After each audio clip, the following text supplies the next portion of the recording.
ನ್ಯೂಸ್ಗೆ ಸ್ವಾಗತ. ನಾನು ಸಾನಿಯಾ. ಬನ್ನಿ ನೋಡೋಣ ಇವತ್ತಿಂದು ಹೊಸ ಅಪ್ಡೇಟ್. ಭಾಗ್ಯಶ್ರೀ ರಜಪೂತ್ ಅಂತ ನಾವೆಲ್ಲ ಬಿಜಾಪುರ ಒಳಗೆ ಅಗ್ರಿ ಪ್ರಾಕ್ಟಿಕಲ್ ಎಕ್ಸಾಮ್ ಬರ್ದಿದ್ವಿ. ನಾವು ಎಲ್ಲ ಕಷ್ಟಪಟ್ಟು ಓದಿದ್ವಿ ಬರ್ದಿದ್ವಿ. ನಾವು ನಮ್ದಂದ್ರೆ ನಮ್ಮ ಪಪ್ಪ ಎಲ್ಲ ರೈತರು ಅದಾರ. ಅದ್ರ ಸಂಬಂಧ ನಾವು 50% ಕೋಟಾ ಸಿಗ್ತದೆ ಅಂತೇಳಿ ಎಲ್ಲರೂ ಅಗ್ರಿ ಪ್ರಾಕ್ಟಿಕಲ್ ಎಕ್ಸಾಮ್ ಬರ್ದಿದ್ವಿ. ಟೋಟಲಿ ಬಿಜಾಪುರ ಒಳಗೆ 2500 ಜನ ಬರ್ದಿದ್ವಿ. ಆದ್ರೆ ಹಿರಿಯೂರಿಗೆ ಕಂಪೇರ್ ಮಾಡಿದ್ರೆ ಬಿಜಾಪುರ ರಿಸಲ್ಟ್ ಒಳಗೆ ಯಾರು ಔಟ್ ಆಫ್ ಔಟ್ ಇದ್ದಿದ್ದಿಲ್ಲ. ಹಿರಿಯೂರ್ದವ್ರು ಔಟ್ ಆಫ್ ಔಟ್ 74 ಜನ ತೊಗೊಂಡಾರ. ಸೊ ನಮ್ಗೆ ಅಲ್ಲಿ ಮೋಸ ಆಗೈತೆ ಅಂತ ಕನ್ಫರ್ಮ್ ಆಗಿ ಗೊತ್ತಾಯ್ತು. ಯಾಕಂದ್ರೆ ಎಲ್ಲ ಎಕ್ಸಾಮು ಟಫ್, ಎಲ್ಲ ಡಿಸ್ಟ್ರಿಕ್ಟ್ ಒಳಗೂ ಟಫ್ ತೆಗ್ದಾರ. ಹಿರಿಯೂರ್ದಾಗ ಅಷ್ಟೇ ಈಸಿ ತೆಗ್ದಿದ್ಕ ಎಷ್ಟೊಂದು ಜನಕ್ಕೆ ರೈತರ ಮಕ್ಕಳಿಗೆ ಮೋಸ ಆಗೈತಿ. ನಾವು ಅಗ್ರಿ ಮಾಡ್ಬೇಕಂತೇಳಿ ಡ್ರೀಮ್ಸ್ ಇಟ್ಕೊಂಡು ಕುಂತಿದ್ವಿ. ಹಿಂಗಾದ್ರೆ ನಮ್ದು ಎಲ್ಲ ಭಾಳ ಹೈರಾಣ ಆಗ್ತೈತಿ. ಸೊ ರೈತರ ಮಕ್ಕಳಿಗೆ ಭಾಳ ಅನ್ಯಾಯ ಆಗತೈತಿ. ನಾವೆಲ್ಲ ಕಷ್ಟಪಟ್ಟು ಓದಿ ಎಂಟ್ರೆನ್ಸ್ ಎಕ್ಸಾಮ್ ಬರೆದ್ವಿ. ಆಮೇಲೆ ರಿಸಲ್ಟ್ ಮೇ 10ಕ್ಕೆ ಬರ್ದಿದ್ವಿ. ನಾವು ಮೇ 12-13ಕ್ಕೆ ಹಾಗೆ ಗೊತ್ತಾಗ್ಬಿಟ್ಟು ನಮ್ಗೆ ಹಿರಿಯೂರೊಳಗೆ ಹಿಂಗೆ ರಿಸಲ್ಟ್ ಬಂದಿಂದ ಗೊತ್ತಾಯ್ತು. ಸೊ ಮನ್ಯಾಗೆಲ್ಲ ಭಾಳ ಬೇಜಾರಾದ್ರೆ ಹಿರಿಯೂರ್ದಾಗ ಹಿಂಗಾಗೈತಿ. ನಾವೆಲ್ಲ ಭಾಳ ಕಷ್ಟಪಟ್ಟು ಓದಿ ಮಾಡಿದ್ವಿ. ಸೊ ನಮಗೆ ಹಿರಿಯೂರ್ದಾಗ ಎಕ್ಸಾಮ್ ಇಡಬೇಕು. ಯಾಕಂದ್ರೆ ಅಲ್ಲಿ ಮೋಸ ಆಗೈತೆ ಅನ್ನೋದು ಕನ್ಫರ್ಮ್ ಆಗೈತಿ. ಈಗ ಟೋಟಲಿ ಹಿರಿಯೂರ್ದಾಗೆ 1500 ಜನ ಹಿಂಗೆ ಅವರೇ 190+ ಅದಾರಂದ್ರೆ ನಾವು ಹೆಂಗೆ ಮಾಡೋದು ಮುಂದೆ? ಎಲ್ಲ ಅವ್ರ ಕಡೆನೇ ಸೀಟ್ ಹೋಗ್ತಾವೆ. ನಾವು ಅದ್ರ ಸಂಬಂಧ ವೇಟ್ ಮಾಡತ್ತಿದ್ವಿ. ಅಗ್ರಿ ಮಾಡ್ಬೇಕಂತೇಳಿ ಎಕ್ಸಾಮ್ ಬರೋದು ವೇಟ್ ಮಾಡತ್ತಿದ್ವಿ. ಅಲ್ಲಿ ಭಾಳ ಮೋಸ ಆಗಿದ್ದ ಸಂಬಂಧ ನಮ್ಮ ಮನೆಯಾಗೆಲ್ಲ ಹಿಂಗೆ ಬೇಜಾರಾಗಿ ಹೆಂಗೆ ಮಾಡ್ತೀರಿ ಅಂತ ಅನ್ನಕತ್ತಾರ. ಸೊ ಅಲ್ಲಿ ಎಕ್ಸಾಮ್ ಆಗಲೇಬೇಕು. ನಾವೆಲ್ಲ ಅದಕ್ಕೆ ಸರ್ಕಾರ ಗೊತ್ತಾಗ್ಲೇಬೇಕಾ. ಅದ್ರ ಸಂಬಂಧ ನಾವು ಇಷ್ಟೆಲ್ಲ ಕಷ್ಟಪಡತ್ತೀವಿ. ಸೊ ಅಲ್ಲಿ ಎಷ್ಟಾದ್ರೂ ಎಕ್ಸಾಮ್ ಮಾಡಬೇಕಲ್ಲಿ. ಎಕ್ಸಾಮ್ ಬರ್ದಿದ್ದು ಹಿರಿಯೂರ್ದಾಗ ಬರ್ದಿರೋ ಎಲ್ಲಿ ಬರ್ದಿರೋ? ಇಲ್ಲಿ ನಾವು ಬಿಜಾಪುರದಾಗ ಬರ್ದಿದ್ವಿ ಎಕ್ಸಾಮ್. ನಮ್ದು ಹಂಗೆ ಕಂಪೇರ್ ಮಾಡಿದ್ರೆ ಹಿರಿಯೂರ್ದಾಗ ಕ್ವಶನ್ ಪೇಪರ್ ಭಾಳ ಈಸಿ ಇತ್ತಂತಾರ. ಬಿಜಾಪುರದಾಗ ಅಂತೂ ಟಫ್ ಇತ್ತು. ಆಲ್ಮೋಸ್ಟ್ ಎಲ್ಲ ಡಿಸ್ಟ್ರಿಕ್ಟ್ ಒಳಗೂ ಕ್ವಶನ್ ಪೇಪರ್ ಟಫ್ ಇತ್ತು. ಅಲ್ಲಷ್ಟೇ ಈಸಿ ಬಂದಿತ್ತಂದ್ರೆ ರೈತರ ಮಕ್ಕಳಿಗೆಲ್ಲ ಮೋಸ ಆಗ್ತೈತಲ್ಲ, ಅದ್ರ ಸಂಬಂಧ ಹೇಳತ್ತಿದ್ವಿ. ಹಂಗಾಗಿ ಕ್ವಶನ್ ಪೇಪರ್ ಏನು ಆ ಕಾಲೇಜ್ ತೆಗಿತಾರೋ ಗೌರ್ಮೆಂಟ್ ತೆಗಿತಾರೋ ಕ್ವಶನ್ ಪೇಪರ್? ಕಾಲೇಜ್ದವ್ರು ತೆಗಿತಾರ. ಅಲ್ಲೆಲ್ಲಿ ಅಂದ್ರೆ ಡಿಸ್ಟ್ರಿಕ್ಟ್ ವೈಸ್ ಕಾಲೇಜ್ದವ್ರು ತೆಗಿತಾರ. ಬೇರೆ ಬೇರೆ ಕ್ವಶನ್ ಪೇಪರ್ ಇರ್ತೈತ್ರಿ. ಅಲ್ಲೆಲ್ಲಿ ಬೇರೆ ಬೇರೆ ಕ್ವಶನ್ ಪೇಪರ್. ಹಿರಿಯೂರು ಯಾವ ಜಿಲ್ಲಾದಾಗ ಬರ್ತದೆ? ಚಿತ್ರದುರ್ಗ ಡಿಸ್ಟ್ರಿಕ್ಟ್ ಒಳಗೆ ಬರ್ತೈತ್ರಿ.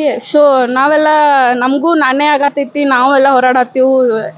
ಸರ್ಕಾರದವ್ರಿಗೆ ಕೇಳ್ಕೊತೀವಿ, ನಮ್ಮ ಸೀಟ್ ನಮಗೆ ಎಷ್ಟಾದ್ರೂ ಬರೋಬೇಕಲ್ಲ. ಕಷ್ಟಪಟ್ಟು ಓದಿದ್ಕೊಂಡು ಸಾರ್ಥಕ ಆಗಬೇಕಲ್ಲ. ಭಾಗ್ಯಶ್ರೀ ರಜಪೂತ್ ಅಂತ ನನ್ನ ಹೆಸರು. ನಾವು ಟೋಟಲಿ ಬಿಜಾಪುರ ಒಳಗೆ 2500 ಜನ ಬರ್ದಿವಿ. ಅಂದ್ರೆ ನಮಗೂ ಎಲ್ಲ ಸೀಟು ಹಿರಿಯೂರ್ಗೆ ಹೋದ್ರೆ ಉಳ್ದೋರೆಲ್ಲ ಹೆಂಗೆ ಮಾಡ್ಬೇಕು ನಾವು ಅಂತ. ನಮ್ದೆಲ್ಲ 172 ಹಿಂಗಾಗೈತಿ. ಅಂದ್ರೆ ಕ್ವಶನ್ ಪೇಪರ್ ಟಫ್ ಇತ್ತಂತ ನಾವು ಅಂತೀವಿ. ಅವರೆಲ್ಲ ಈಸಿ ಇತ್ತು. ನಮ್ದೆಲ್ಲ ಔಟ್ ಆಫ್ ಔಟ್ ಆಗೈತಿ ಅಂತ ಅವ್ರು ಅನ್ನತ್ತಾರ. ನನ್ನ ಹೆಸರು ಸೌಂದರ್ಯ ಜಾಲಗೇರಿ. ನಾ ಬಿಜಾಪುರ ಒಳಗೆ ಅಗ್ರಿ ಎಂಟ್ರೆನ್ಸ್ ಎಕ್ಸಾಮ್ ಬರ್ದೀವಿ. ಅದ್ರೊಳಗೆ ರಿಸಲ್ಟು ಎಲ್ಲ ಬಿಟ್ಟಾರ. 17 ಸೆಂಟ್ರ್ ಟೋಟಲ್ ಎಲ್ಲ 17 ಸೆಂಟ್ರ್ ಎಕ್ಸಾಮ್ ಬರ್ದಾರ. ಅದ್ರೊಳಗೆ ನಾವು ಬಿಜಾಪುರ ಒಳಗೆ ಒಂದು ಔಟ್ ಆಫ್ ಔಟ್ ಆಗಿಲ್ಲ. ಟೋಟಲ್ 50 ಕ್ವಶನ್ ಇರ್ತಾವೆ. 200 ಮಾರ್ಕ್ಸ್. ಒಂದು ಕ್ವಶನ್ 4 ಮಾರ್ಕ್ಸ್ ಇರ್ತಾವೆ. 200 ಯಾವ ಒಬ್ಬ ವಿದ್ಯಾರ್ಥಿನೂ ತೊಗೊಂಡಿಲ್ಲ. ಅದೇ ಹಿರಿಯೂರು ಸೆಂಟ್ರ್ ನಾವು ಎಲ್ಲ ಸೆಂಟ್ರದವರು ರಿಸಲ್ಟ್ ನೋಡಿದ್ರೆ ಅಲ್ಲಿ 74 ಜನ ಔಟ್ ಆಫ್ ಔಟ್ ತೊಗೊಂಡಾರ. ನಮ್ಗೆ ಅನಿಸ್ತೈತಿ ಕ್ವಶನ್ ಪೇಪರ್ ಹಂಗಿತ್ತೇನು, ನಾವು ಸ್ಟಡಿ ಕಡಿಮೆ ಮಾಡಿವೇನು ಅಂತೇಳಿ ನಮ್ಗೆ ಅನಿಸ್ತದೆ. ಆದ್ರೆ ನಾವು ಸ್ಟಡಿ ಪೂರ್ತಕ್ಕೆ ಏನೂ ಕಡಿಮೆ ಇಲ್ಲ. ನಾವು ಎಲ್ಲನೂ ಮಾಡೀವಿ.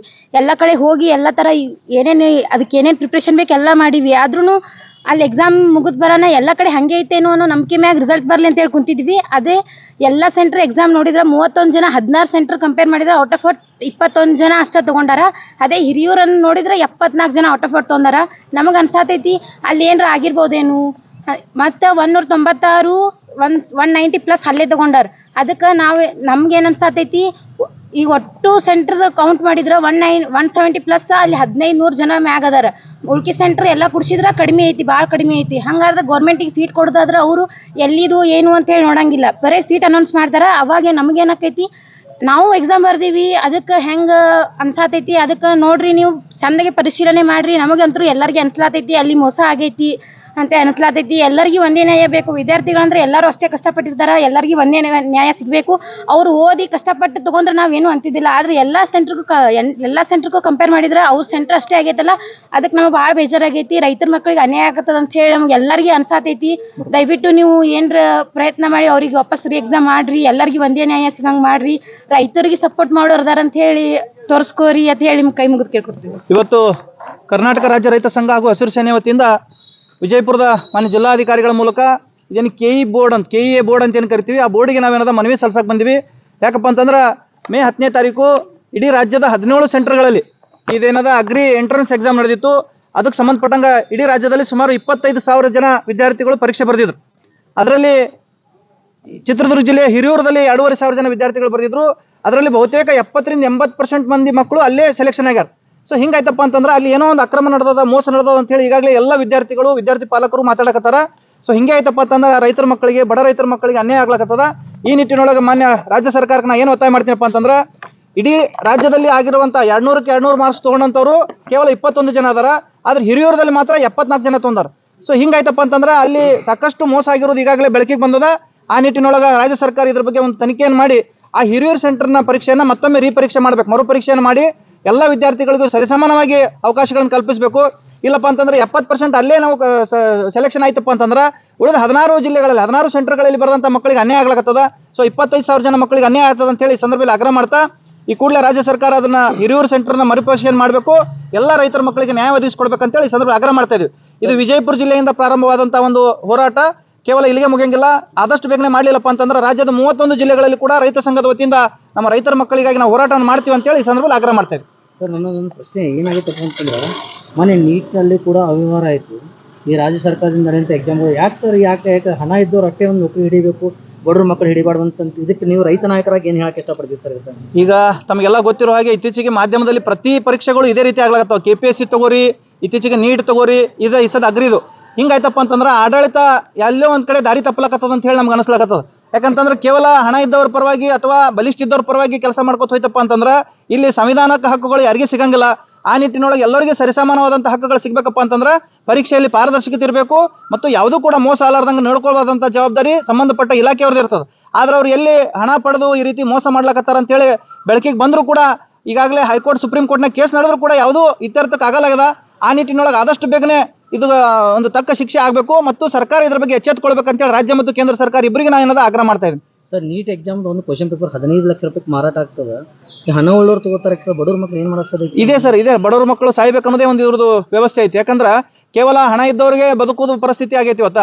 15 ಲಕ್ಷ ರೂಪಾಯಿ ಯಾವ ಬಡವ್ರ ಮಕ್ಕಳು ಬಳಿ ಇರಂಗಿಲ್ಲ. ಎಲ್ಲರೂ ಕೂಡ BPL ಕಾರ್ಡ್ ಇದ್ದವ್ರು ಇದೀವಿ, ನಾವು ಬಡತರ ರೇಖೆಗಿಂತ ಕೆಳಗಿದ್ದವ್ರು ಇದೀವಿ. ಹಿಂಗಾಯ್ತಪ್ಪ ಅಂತಂದ್ರೆ ಮೊದಲೇದಾಗಿ ಸರ್ಕಾರಗಳು ಹುದ್ದೆಗಳನ್ನು ಭರ್ತಿ ಮಾಡ್ಕೊಳಕತ್ತಿಲ್ಲ. ಕೇವಲ ಕರೆದಂಥ 200-300 ಹುದ್ದೆಗಳಲ್ಲಿ ಸಾಕಷ್ಟು ಮೋಸ ಆಯ್ತಪ್ಪ ಅಂತಂದ್ರೆ ಮುಂದಿನ ದಿನಮಾನದಾಗ ಸರ್ಕಾರದ ಮೇಲೆ ಮತ್ತು ಏನೋ ನೌಕರಿ ಮಾಡೋದ್ರ ಮೇಲೆ ಯಾರಿಗೂ ಕೂಡ ನಂಬಿಕೆ ಉರ್ಲಾರ್ದಂಗೆ ಆಗ್ತದ. ಹಂಗಾಯ್ತಪ್ಪ ಅಂತಂದ್ರೆ ಇವ್ರು ಯಾವುದೂ ಕೂಡ ಇನ್ನು ಮುಂದೆ ಕಾಲ್ಫಾರ್ ಮಾಡಬಾರ್ದು ಅಂತೇಳಿ ಈ ಸಂದರ್ಭದಲ್ಲಿ ಅವ್ರನ್ನ ಆಗ್ರಹ ಮಾಡ್ತೇನೆ. ಇಲ್ಲ, ಮಾನ್ಯ ಜಿಲ್ಲಾಧಿಕಾರಿಗಳ ಮೂಲಕ ಸಂಬಂಧಪಟ್ಟ ಅಧಿಕಾರಿಗಳಿಗೆ ನಾವೇನಾದ್ರು ಮನವಿ ಸಲ್ಲಿಸಿವಿ. ಈ ಹಿರಿಯೂರದೊಳಗಾದಂಥ ಏನೋ ಮೋಸ ಐತಿ, ಅದನ್ನು ತನಿಖೆ ಆಗಬೇಕು ಮತ್ತು ಅಲ್ಲಿ ಮರುಪರೀಕ್ಷೆ ಮಾಡ್ಬೇಕಂತೇಳಿ ಮಾನ್ಯ ಜಿಲ್ಲಾಧಿಕಾರಿಗಳ ಮೂಲಕ ಅವ್ರಿಗೆ ಆಗ್ರಹ ಮಾಡ್ತಾ ಇದ್ದೀನಿ. ಅಲ್ಲ, ಈಗ ಆಲ್ಮೋಸ್ಟ್ ಎಲ್ಲ ಕಡೆನೂ CC ಕ್ಯಾಮ್ರಾ ಅದಾವ ಒಂದು. ಆಮೇಲೆ ತಮಗೆಲ್ಲ ಗಮನಕ್ಕೆ ಗೊತ್ತಿರಬೇಕು, ಈ 17 ಸೆಂಟರ್ದಲ್ಲಿ ಆಯಾ ಜಿಲ್ಲಾ, ಈಗ ವಿಜಯಪುರದಲ್ಲಿ ಬರೆಯುವಂಥ ಮಕ್ಕಳು ವಿಜಯಪುರ ತಾಲೂಕಿನಲ್ಲಿ ಇರುವಂಥ ಮಕ್ಕಳು ಬಂದು ವಿಜಯಪುರದಲ್ಲಿ ಬರೀತಾರೆ.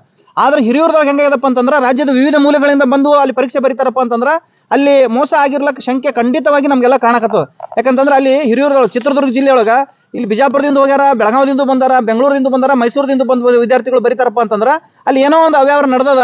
ಅದು ಏನಾಗ್ಯದ ಅನ್ನೋದು ತನಿಖೆ ಮಾಡ್ಬೇಕು. ಅವ್ರು ಅದು ಏನಾದ್ರು ಹಣ ಕೊಟ್ಟ ಪರೀಕ್ಷೆ ಪತ್ರಿಕೆಯನ್ನು ಲೀಕ್ ಮಾಡ್ಯಾರೋ ಅಥವಾ ಸರಳ ತೆಗೆದಾರೋ ಅನ್ನೋದು ಒಂದು ಕೂಡ ಪ್ರಶ್ನೆ ಆಗ್ತದೆ. ಯಾಕಂದ್ರೆ ಈ ಪ್ರಶ್ನೆ ಪತ್ರಿಕೆ ಹೆಂಗಿರ್ತಂದ್ರೆ ಆಯಾ ಜಿಲ್ಲಾದಲ್ಲಿ ಬೆಳೆಯುವಂಥ ಬೆಳೆಗಳಿಗೆ ಸಂಬಂಧಪಟ್ಟಂತೆ, ಕೃಷಿ ಮತ್ತು ತೋಟಗಾರಿಕೆಗೆ ಸಂಬಂಧಪಟ್ಟಂತ ಬೆಳೆಗಳಿಗೆ ಸಂಬಂಧಪಟ್ಟಂತೆ ಪ್ರಶ್ನೆ ಪತ್ರಿಕೆ ಇರ್ತದ. ಅದಕ್ಕೆ ಆ ರೀತಿ ಆಗಿದ್ದೇ ಕರೆ ಆಯ್ತಪ್ಪ ಅಂತಂದ್ರೆ ಅಂಥವ್ರ ವಿರುದ್ಧ ಕಾನೂನು ಕ್ರಮ ಕೈಗೊಳ್ಳಬೇಕು. ಆ ಮತ್ತೊಮ್ಮೆ ಮರುಪರೀಕ್ಷೆ ಮಾಡಿ ಆ 2,500 ಮಕ್ಕಳಿಂದ ಮತ್ತೆ ಪರೀಕ್ಷೆ ಬರೆಸಬೇಕು. ಅಂದಾಗ ಮಾತ್ರ ರಾಜ್ಯದ 25,000 ಮಕ್ಕಳಿಗೆ ನ್ಯಾಯ ಕೊಡಿಸಂಗೆ ಆಗ್ತದೆ ಅಂತ ಹೇಳಿ ನಾನು ಹೇಳ್ತೇನೆ. ಸಂಗಮೇಶ್ ಸಗರ್ ಅಂತೇಳಿ ಕರ್ನಾಟಕ ರಾಜ್ಯ ರೈತ ಸಂಘ ಶಿರ್ಷಣೆ ವಿಜಯಪುರ ಜಿಲ್ಲಾಧ್ಯಕ್ಷ. 10ನೇ ತಾರೀಕಿಗೆ ಕರ್ನಾಟಕದಲ್ಲಿ ನಡೆದಂಥ ಎಂಟ್ರೆನ್ಸ್ ಎಕ್ಸಾಮ್, BSc ಅಗ್ರಿಗೆ ಎಂಟ್ರೆನ್ಸ್ ಎಕ್ಸಾಮ್ ನಡೆದಿದೆ. ಈ ಎಕ್ಸಾಮ್ಗಳನ್ನು ನೋಡಿದರೆ ಇವತ್ತಿನ ಯುವ ಪೀಳಿಗೆ ಈ ಕಾರ್ಯಾಂಗ ಮತ್ತು ಶಾಸಕನ ಮೇಲೆ ಸಂಪೂರ್ಣವಾದ ನಂಬಿಕೆಯನ್ನು ಕಳ್ಕೊಂಡ್ಬಿಟ್ಟಿದ್ದಾರೆ. ಯಾಕಪ್ಪ ಅಂದರೆ ಎಲ್ಲ ಮೊನ್ನೆ ನೀಟ್ನಲ್ಲಿ ಕ್ವಶನ್ ಪೇಪರ್ ಔಟ್ ಆಯಿತು, ಮತ್ತು ಇವತ್ತು BSc ಅಗ್ರಿದೇನು ಎಂಟ್ರೆನ್ಸ್ ಎಕ್ಸಾಮ್ ಇದೆ ಇದರಲ್ಲಿ ಕೂಡ ಇವತ್ತು ಅವ್ಯವಹಾರ ಆಗಿದೆ. ಯಾಕಪ್ಪ ಅಂತಂದರೆ ಈಗ ಇಡೀ ಎಲ್ಲ 17 ಸೆಂಟರ್ಗಳಲ್ಲಿ 16 ಸೆಂಟರ್ನಲ್ಲಿ ಔಟ್ ಆಫ್ ಔಟು 21 ಬಂದಿದೆ. ಬರೀ ಹಿರೂರಿನಲ್ಲೇ 74 ಔಟ್ ಆಫ್ ಔಟ್ ಬಂದಿದೆ. ಇದು ಖಂಡಿತ ಎಲ್ಲರಿಗೂ ಗೊತ್ತಾಗಿದೆ ಇಲ್ಲಿ ಅಕ್ರಮ ನಡೆದಿದೆ ಅಂತೇಳಿ. ಅದಕ್ಕೆ ಇದನ್ನು ಕೂಡಲೇ ತನಿಖೆ ಮಾಡಬೇಕು. ಯಾಕೆ ಹಿಂಗೆ ಆಗ್ತಾ ಇದೆಯಪ್ಪ ಅಂತಂದ್ರೆ ಯಾವುದೇ ಎಕ್ಸಾಮ್ಗಳಲ್ಲಿ ಅಕ್ರಮ ನಡೆದಾಗ ಯಾರು ಭಾಗಿಯಾಗಿದಾರಲ್ಲ ಅವ್ರನ್ನ ಬರೀ ಸುಮ್ಮನೆ ಒಂದು 6 ತಿಂಗಳು ಸಸ್ಪೆಂಡ್ ಮಾಡ್ತಾರೆ ಮತ್ತು ವಾಪಸ್ ನೌಕರಿ ತೊಗೊಂಡ್ಬಿಡ್ತಾರೆ. ಹೀಗಾಗಿ ಅವ್ರಿಗೆ ಯಾವುದೂ ಭಯ ಇಲ್ಲ. ಹೆಂಗೆ ಅಧಿಕಾರಿಗಳಿಗೆ ಮತ್ತು ಕೆಲವು ವ್ಯಕ್ತಿಗಳಿಗೆ ಹೆಂಗಾಗ್ಬಿಟ್ಟಿದೆಪ್ಪ ಅಂತಂದ್ರೆ ಏನಾಗಲ್ಲ, ಇವತ್ತು ಅಕ್ರಮ ಮಾಡಿದ್ವಿ, 1 ಕೋಟಿ ರೂಪಾಯಿ ಮಾಡ್ಕೊಂಡಿದ್ವಿ, ಭಾಳ 6 ತಿಂಗಳಪ್ಪ ಅಂದ್ರೆ ನಮ್ಮ ಪಗಾರ ಇಟ್ಟಿರೋದು 1 ಲಕ್ಷ ಇತ್ತು, ಅದೇ 6 ಲಕ್ಷ ಆಗುತ್ತೆ. ಇದರಿಂದ ನಾವು ಗಳಿಕೆ ಆಗುತ್ತೆ ಅನ್ನುವಂಥದ್ದು ಭಾವನೆ ಇದೆ. ಅದಕ್ಕೆ ನಾವು ಹೇಳ್ತಾ ಇದ್ದೀವಿ ಕಟ್ಟುನಿಟ್ಟಿನ ಕ್ರಮ ಆಗಬೇಕು. ಯಾರು ಅಕ್ರಮದಲ್ಲಿ ಭಾಗಿಯಾಗಿರ್ತಾರೆ ಪರ್ಮನೆಂಟಾಗಿ ಅವ್ರ ನೌಕರಿಯಿಂದ ತೆಗೆದು ಹಾಕಬೇಕು. ಅಂದಾಗ ಮಾತ್ರ ಇಂಥ ಅಕ್ರಮಗಳನ್ನು ಮಾಡಲಿಕ್ಕೆ ಹೆದರ್ತಾರೆ ಮತ್ತು ಅವ್ರಿಗೆ ಕಠಿಣವಾದಂಥ ಶಿಕ್ಷೆಯನ್ನು ಒದಗಿಸುವಂಥ ಕಾನೂನನ್ನು ಈ ರಾಜ್ಯದಲ್ಲಿ, ಈ ದೇಶದಲ್ಲಿ ಜಾರಿಗೆ ತಂದರೆ ಇಂಥ ಅಕ್ರಮಗಳು ಕಡಿಮೆ ಆಗ್ತವೆ ಅನ್ನೋಂಥ ಮಾತನ್ನು ಹೇಳಕ್ಕೆ ಬಯಸ್ತಾ ಇದ್ದೇನೆ. ಶಾಂತಗೌಡ ಪಾಟೀಲ್ ನಡಳಿ.